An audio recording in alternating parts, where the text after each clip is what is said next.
प्यारे बच्चों, तो कैसे हो तुम सब लोग। तो जो मैंने प्रश्न 6 जनवरी को दिए थे, तो उनमें से अभी भी कुछ लोगों के इश्यूज थे। कुछ बच्चों ने बोला था कि सर थोड़ा कुछ प्रश्नों में समस्याएं आ रही थी। सभी ने तो नहीं बोला था, लेकिन कुछ बच्चों ने बोला था। तो आज मैंने क्या किया है कि मैं प्रश्नों को समझाऊंगा, और जब मैं समझाऊंगा तो साथ साथ में पूरा सवाल सॉल्व किया हुआ स्क्रीन पर रहेगा। तो आप लोग सॉल्व किया हुआ सवाल भी देखेंगे। केवल एक कॉन्सेप्ट के लिए है, और उसको वैसे ही रटना नहीं है। सवालों को उनको जल्दी से जल्दी और शॉर्ट तरीके से लगाने की प्रैक्टिस करना है।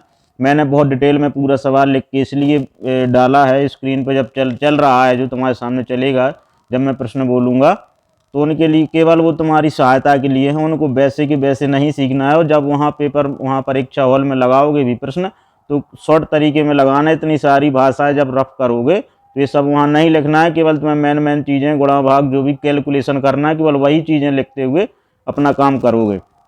जो मैंने यहाँ भाषा और हिंदी लिखी है गणित के सवाल समझाने के लिए, वहाँ ये सब नहीं करना है। वहाँ केवल कैलकुलेशन करते हुए सवाल आगे लगाओगे सभी लोग, ठीक है। जैसे एक पहला प्रश्न था कि किस धन का 6% वार्षिक ब्याज की दर से 4.5 वर्ष में साधारण ब्याज 324 रुपये होगा। वैसे तो बहुत ही साधारण प्रश्न भी है, साधारण ब्याज पूछा गया है, लेकिन फिर भी जब बच्चों ने पूछा था तो ये हमारी ड्यूटी थी कि हमें बच्चों को थोड़ा कन्फ्यूजन उनका दूर करना था। तो जैसे प्रश्न में दिया गया है कि ब्याज की दर है 6%, इसके बाद समय दिया है 4/1/2 वर्ष, यानी कि 9/2 वर्ष। उसके बाद ब्याज दो दिया गया है 324 रुपये, ठीक है।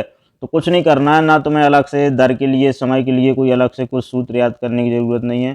केवल एक चीज़ है बस, वही कि साधारण ब्याज बराबर मूलधन गुणा दर गुणा समय बटे 100। पूरा सवाल सॉल्व किया हुआ स्क्रीन पर चल रहा है। स्क्रीन पे देखते जाओ, हमें सुनते जाओ, तुम्हें पूरा सवाल समझ में आ जाएगा। तो जैसे ही अपन को पता है ब्याज था 324 रुपये, तो 324 बराबर मूलधन को माना है अपन ने पी, क्योंकि मूलधन पता करना है कि मूलधन क्या है। तो पी हो गया गुणा दर जो थी वो थी 6%, और समय था 9/2 वर्ष। बटे में 100 आ जाएगा, तो नीचे 2 और 100 का गुणा हो जाएगा, क्योंकि नीचे दोनों आ गए हैं तो दोनों के बीच में गुणा रहेगा, ठीक है। फिर जब इनका कैलकुलेशन करेंगे तो ये सब पक्षांतर करते हुए, जो इधर जो पी के साथ जो गुणा में है वो उस तरफ जाके भाग में हो जाएगा, और जो इधर भाग में है वो उस तरफ जाके गुणा में हो जाएगा। तो जब तुम ऐसा करोगे, जैसे कि तुम्हें स्क्रीन पे दिख रहा है, तो इसमें तुम्हें दिख रहा होगा कि जब ये भाग दिया है, जिसको अपन अपनी भाषा में कहते हैं कि काटा है सबको, जिससे जो भी कट रहा था, तो उसके बाद पी की वैल्यू आ गई थी अपनी 1200 रुपये। पी यही मूलधन है, तो मूलधन अपना आ गया है 1200 रुपये, ठीक है। इस प्रकार ये सवाल लगना था। इसके बाद दूसरा सवाल था। दूसरा सवाल कुछ बच्चों ने पूछा था कि सर मतलब जिन जो प्रश्नों के नंबर आए, तो उसमें एक दूसरा सवाल भी था। तो दूसरा सवाल देखते हैं कि जैसे है, कोई धन 8 वर्षों में रुपये 660 और 12 वर्षों में 740 रुपये हो जाता है, तो ब्याज की दर ज्ञात कीजिए, ठीक है। ब्याज की दर पता करनी थी कि ब्याज की दर क्या है। आपके स्क्रीन पे अभी मैं देखता हूँ, नहीं तो प्रश्न भी चलेगा। अगर प्रश्न नहीं चल पाया तो आपका जो उत्तर चल रहा है ना, इसी पे आप देखिए, मैं आपको समझाता जा रहा हूँ, आप सुनते जाइए और इसमें देखते जाइए। तो प्रश्न में दिया गया है कि 8 वर्षों में मिश्रधन है 660 रुपये, 12 वर्षों में मिश्रधन हो गया है 740 रुपये। उसके बाद अतः अपन को एक चीज़ समझ में आ गई कि जो 4 वर्षों में कितना ब्याज मिला, तो 4 वर्षों में केवल ब्याज का अंतर 80 रुपये आया है।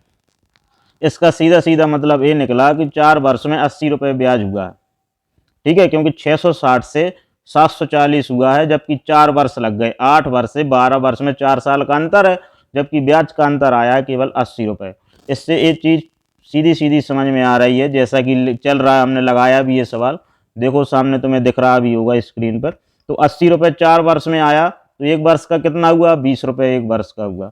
उसके बाद उसमें दिया है कि जब 20 रुपये 1 वर्ष का है, तो 8 साल का कितना ब्याज हो गया, 160 रुपये हो गया, ठीक है। 20 में 8 का गुणा किया, क्योंकि 8 साल के लिए, तो 160 रुपये केवल ब्याज हुआ। जबकि 8 वर्ष में पूरा मिश्रधन, मिश्रधन का मतलब होता है मूलधन प्लस ब्याज, दोनों मिलके हुए थे कितने, 660 रुपये, ठीक है। तो इस 660 में से अगर ब्याज घटा दो 160 रुपये जो 8 वर्ष में हो रहा था, तो अपने पास बचे हैं केवल 500 रुपये, जो कि अपना मूलधन था। तो इस प्रकार ये सवाल लगता हुआ दिखाई दे रहा है कि इसका 500 आंसर आएगा, ठीक है। 500 रुपये ये मूलधन हो जाएगा। इसके बाद तीसरा सवाल पूछा गया था। तीसरा सवाल किसी बच्चे ने पूछा था। तीसरे सवाल में क्या था कि राम किसी कार्य को 5 दिनों में तथा श्याम उसी काम को 10 दिनों में करता है। 2 लोग हैं, एक का नाम है राम, एक का नाम है श्याम।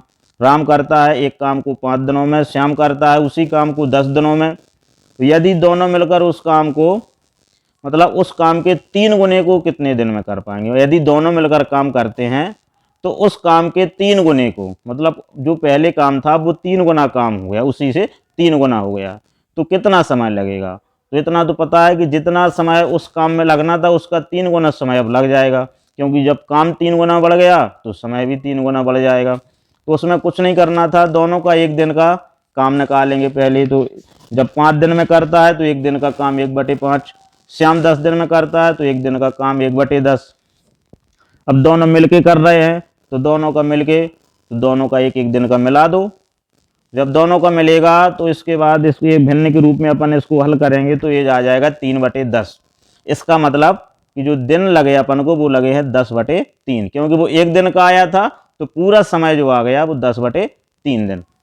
ठीक है, जब 10/3 दिन में ये दोनों लोग उस काम को करेंगे जितना वो काम शुरू में था। अब वो कह रहे हैं इसका 3 गुना हो गया, तो इसमें 3 का गुणा कर देना है समय में, तो ये 10 दिन आ जाएंगे, जैसा कि तुम्हें लगा हुआ दिख रहा है स्क्रीन पे। तो इसी प्रकार से इसका उत्तर आ जाएगा और ये ऐसे ही सॉल्व किया जाएगा। ठीक है, ऐसे प्रश्न सबसे पहले उनका 1 दिन का निकाला जाता है, और जब 1 दिन का निकाला है तो उसके बाद यदि दोनों लोग मिलके काम कर रहे हैं तो उनका मिलके निकाल लो। ठीक है, तो 3 गुना काम था तो 3 का गुणा कर दिया तो 10 दिन आ गया। ठीक है, दोनों मिलके यदि उसके 3 गुने काम को करेंगे तो 10 दिन लग जाएंगे। अगला प्रश्न है, एक व्यक्ति ने ₹4 में 6 की दर से पेंसिलें खरीदी और उन्हें ₹6 में 4 की दर से बेच दिया, तो लाभ का प्रतिशत क्या है? ठीक है, ₹4 में 6 पेंसिलों के हिसाब से उसने खरीदा है और उसके बाद क्या किया है कि ₹6 में 4 के हिसाब से बेच दिया है। ठीक है, तो इससे साफ पता चल रहा है कि उसने लाभ कमा लिया है। अब ये लाभ के बारे में पता करना है कि उसने कितना लाभ कमाया। जब अपन लाभ के बारे में उसमें देखेंगे तो उसमें अपन को सीधा पता चलेगा कि लाभ क्या होता है, विक्रय मूल माइनस क्रय मूल। तो विक्रय मूल में से क्रय मूल घटा देना है, और जैसे ही विक्रय मूल में से क्रय मूल घटाएंगे तो उसका लाभ निकल आएगा। ठीक है, तो जब 6 पेंसिलों का क्रय मूल ₹4 था तो 1 पेंसिल का क्रय मूल आ जाएगा 4/6। उसके बाद 4 पेंसिल का विक्रय मूल ₹6 था तो 1 पेंसिल का विक्रय मूल हो जाएगा 6/4। 1 पेंसिल पर जब लाभ निकालेंगे तो 6 - 4 - 4/6, तो ये आ जाएगा 10/12। ठीक है, 12 इनका लासा आते हुए, जैसा कि तुम्हें लगा हुआ अभी दिखाई दे रहा होगा। ठीक है, इसके बाद लाभ का प्रतिशत निकालना है, तो कितने में जितना क्रय मूल है उस पर लाभ निकालना है, और प्रतिशत निकालना है तो 100 का गुणा कर देना है, यानी कि लाभ बटे क्रय मूल गुणा 100। जब अपन लगाएंगे तो जैसे ही तुम्हें दिख रहा है 10/12 और इसके बटे में 4/6, तो क्या होता है कि जो सबसे ऊपर और सबसे नीचे के जब ये 4 चीज़ें हो गई, दोनों ऊपर का भी 2 हिस्सों में था अंश बटे हर में, और नीचे का भी अंश बटे हर में था, तो ऊपर का अंश और नीचे का हर और जो बीच का रहता है तो जो बटे में है उसका अंश और पहले वाले का हर, इन दोनों का गुणा होता है। तो इस प्रकार तुम्हें लगा हुआ दिखाई दे रहा है और 125% इसका लाभ आ रहा है। तो इसको एक बार अच्छे से देख लेना। वैसे सवाल ज़्यादा कठिन तो है नहीं, तुम लोगों ने लगाए भी हैं ये सारे प्रश्न, फिर भी अपने हिसाब से देख लो। ठीक है, एक चौथा प्रश्न था, अभी ये नामा से प्रश्न समझाया है। एक चौथा प्रश्न था कि एक बस 8:30 बजे प्रातः 80 किलोमीटर प्रति घंटा की चाल से चली। एक बस सुबह चलती है 8:30 पे, 80 किलोमीटर प्रति घंटा की चाल से चलती है, वह अपने गंतव्य से 300 किलोमीटर दूर है, कितने बजे पहुंचेगी? उसको 300 किलोमीटर जाना है, 80 किलोमीटर प्रति घंटा की चाल से चल रही है।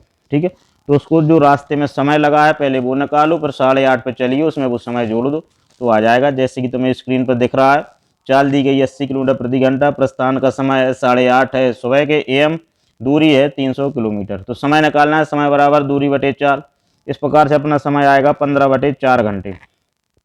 लेकिन इसमें ये समझ में नहीं आ रहा है कि कितने घंटे कितने मिनट, तो इसमें 60 का गुणा करेंगे तो मिनट बन गए 225।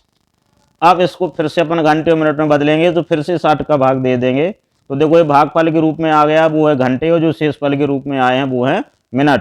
तो 3 घंटा 45 मिनट आए हैं।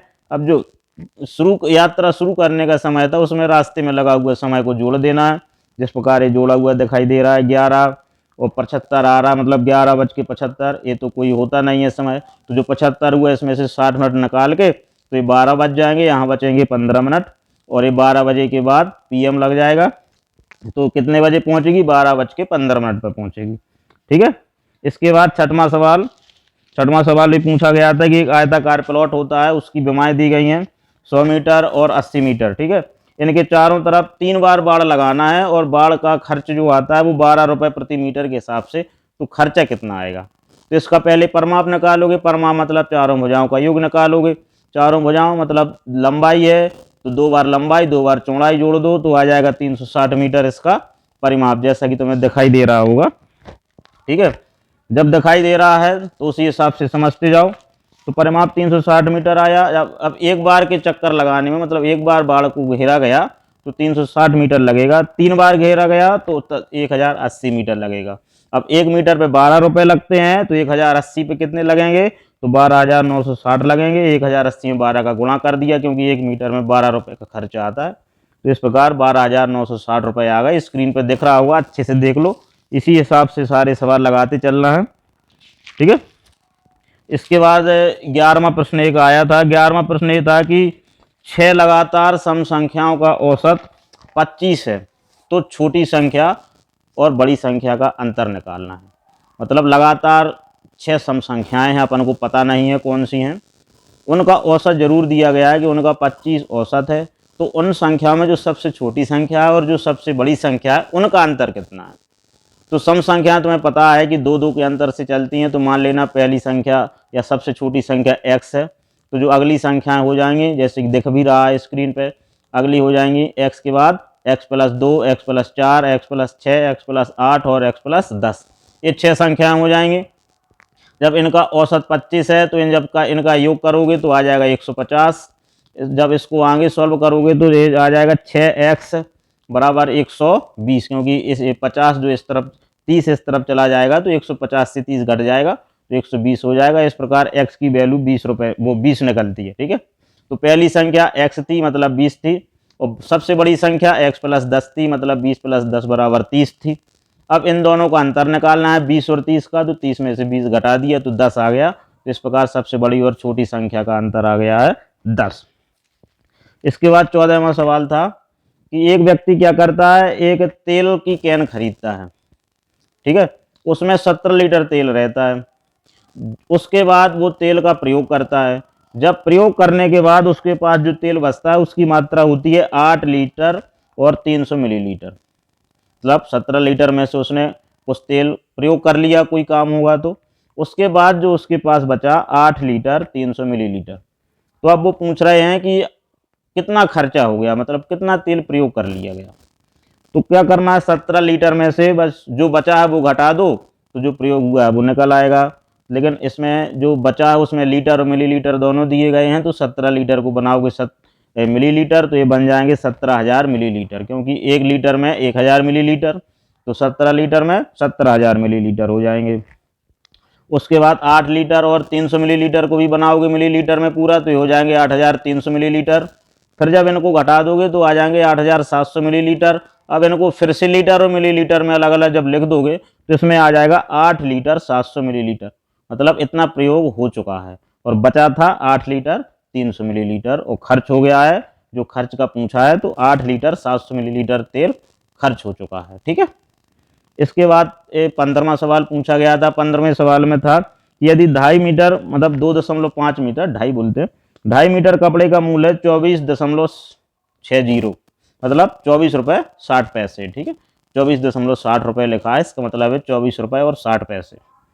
इसके बाद वो पूछ रहे हैं कि 7 मीटर कपड़े का मूल्य क्या होगा। स्क्रीन पर देखो देखते चला जाएगा। इसके लिए क्या करोगे, 1 मीटर कपड़े का मूल्य पहले निकालोगे। उसके बाद 1 मीटर का कैसे निकलेगा, जो पूरा मूल्य दिया गया है 2.5 मीटर का तो उसके बटे में 2.5 कर दो तो 1 का निकल आएगा। उसके बाद उसमें 7 का पूछा है तो 7 का गुणा कर देना।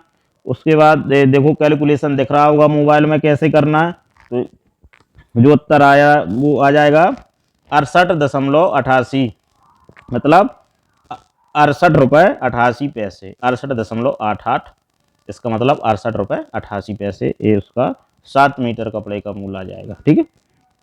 इसके बाद एक प्रश्न और पूछा गया था, ये 17वें नंबर का सवाल था जो तुम लोगों ने पूछा है।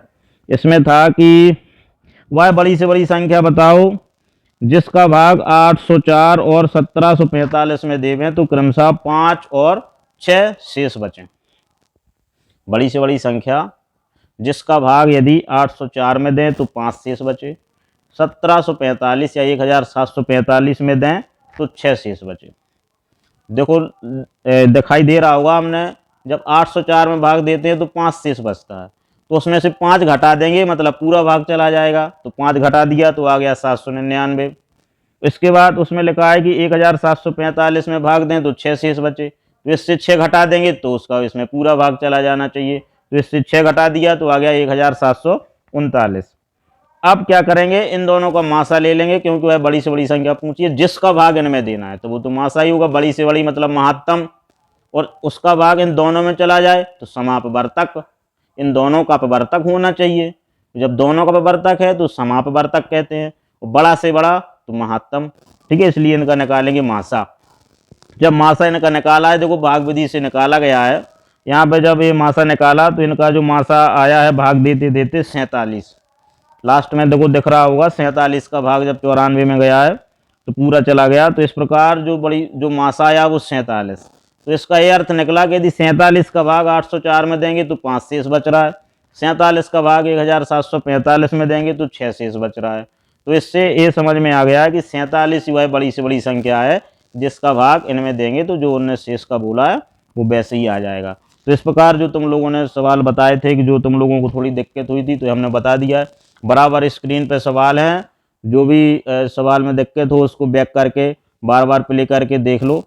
वैसे तो सवाल ज़्यादा कठिन नहीं थे, मैंने कल ओरली बता भी दिए थे, लेकिन फिर भी नहीं समझ में आया, इसलिए आज हमने बाकायदा उसको लगा के और स्क्रीन पर तुम लोगों के सामने दिखा भी दिया है, जिससे कि थोड़ा समझने में और आसानी हो जाए। वैसे मोस्टली बच्चों को बन गए होंगे, लेकिन यदि एक भी बच्चे को कन्फ्यूजन है तो वहीं हमारी शिक्षा का जो प्रयास है वो हमें सार्थक होता नहीं दिखाई देता है, क्योंकि यदि एक भी बच्चा कन्फ्यूजन के साथ आगे बढ़ रहा है तो वो हमारे लिए भी अच्छा नहीं है, उसके लिए भी अच्छा नहीं है, उसके भविष्य के लिए अच्छा नहीं है। ठीक है, तो ये इतने सवाल लगाओ, बाकी फिर कल देखते हैं क्या होता है। ठीक है, नमस्कार।